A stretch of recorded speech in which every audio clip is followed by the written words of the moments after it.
Well, tongues are wagging, folks, after Rassie Erasmus' unprecedented, shocking 60-minute press conference in which he showed 26 clips of reported or purported transgressions by the British and Irish Lions and suspect or biased officiating by the referees on the field.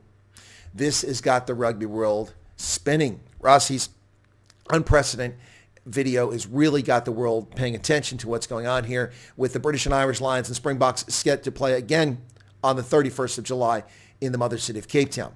What are we talking about? Well, this week, Rassie Erasmus did a 62-minute video mini press conference in which he revealed his anger and frustration at the clear bias of the officiating that took place in last weekend's game.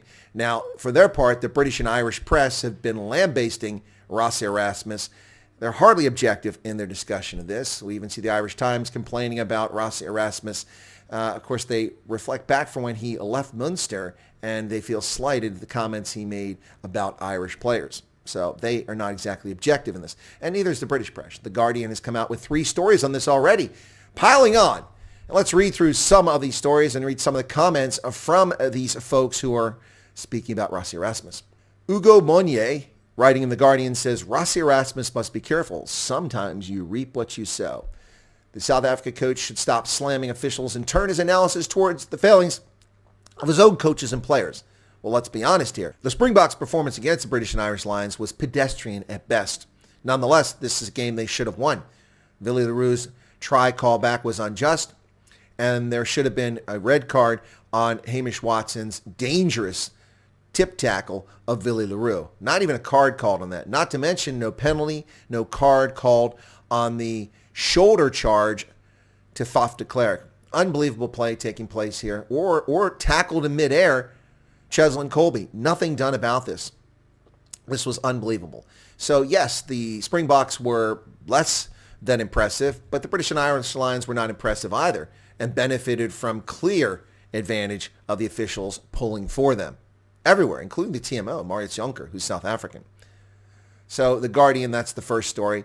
Then Planet Rugby says, Rassie Erasmus rants for an hour by Colin Newbolt. Well, it was hardly a rant. He was quite calm. I don't know how objective Planet Rugby thinks that comment is. It was hardly a rant. I'll give you a rant if you want a rant. In another article in The Guardian, this one from Robert Kitson, who's reporting from Cape Town, Rassie Erasmus attacks Lions refereeing again and offers to step aside.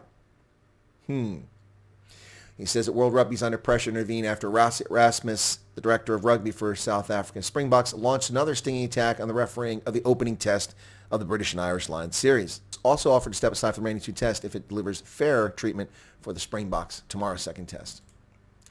The Daily Mail, really opinionated here. He's lost the plot. South Africa's coach Rassie Erasmus leaves fans stunned after his bizarre and embarrassing hour-long tirade at World Rugby referees over their decisions in the first test defeat by Lions. Well, it wasn't bizarre. It was unusual and unprecedented. It wasn't embarrassing. It was very calm, very clear, a bit snarky, a bit cheeky, sure. Tirade? I think that the Daily Mail needs to go back and reread the English dictionary and understand the definition of a tirade, as does Planet Rugby when you talk about the term rant.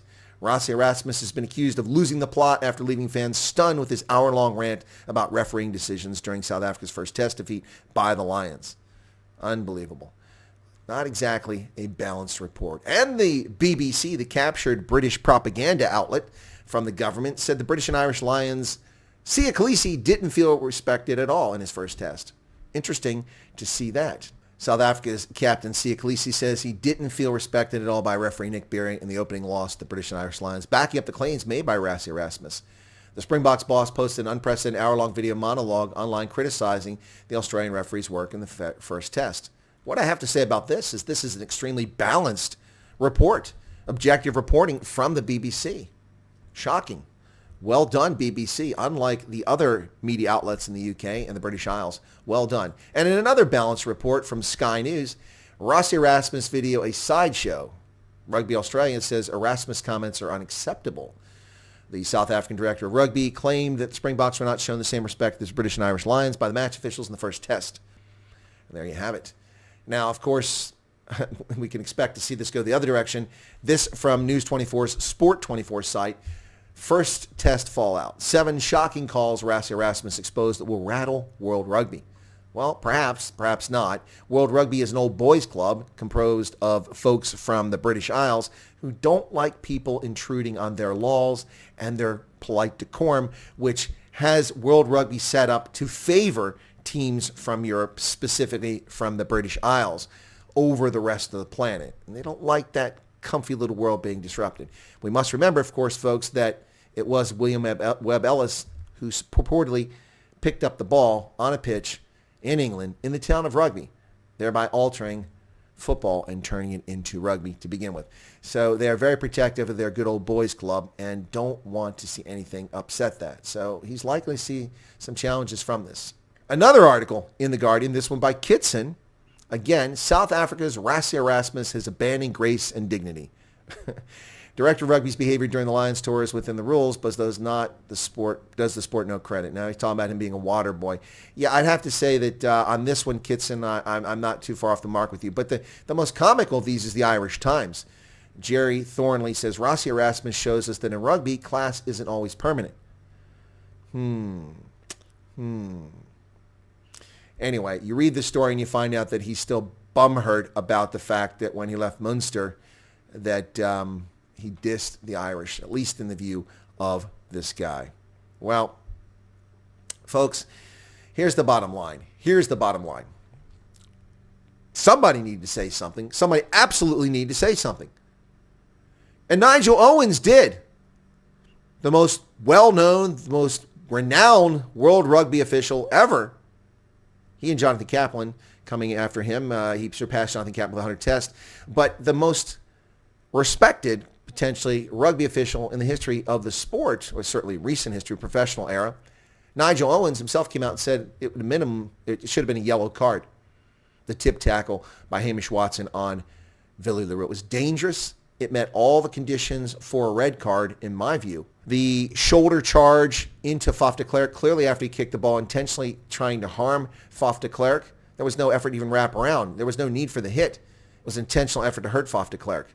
Not to mention the juvenile play when the British players, who the guy was sitting on the sideline there, and Faf de Klerk came over to pick it up to get the ball back and play for a line out, and he pins the ball under his arm so that Faf can't get it. Then Mario Itoje comes over and snatches the ball and runs away with it and lips off to Faf de Klerk. And that's not the end of it. That's already 2 foul plays right there. The third foul play is the player on the ground who held the ball initially, grabbed Faf de Klerk's leg so he couldn't get to the sideline.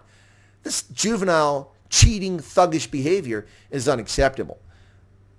But that was the British and Irish Lions in this series, and that's going to be the enduring vision or view we have of this series, is the officiating and the thuggish play of some of the British and Irish Lions players. Now, that's not to say that the Springboks didn't make mistakes, didn't make high tackles, didn't make tackles that were questionable, and certainly had their own moments. But this thing is beyond question. And it's about time that somebody finally stood up. I'm sick of seeing South Africa being disrespected by French officials in particular and by other World Rugby officials anytime they play international tests.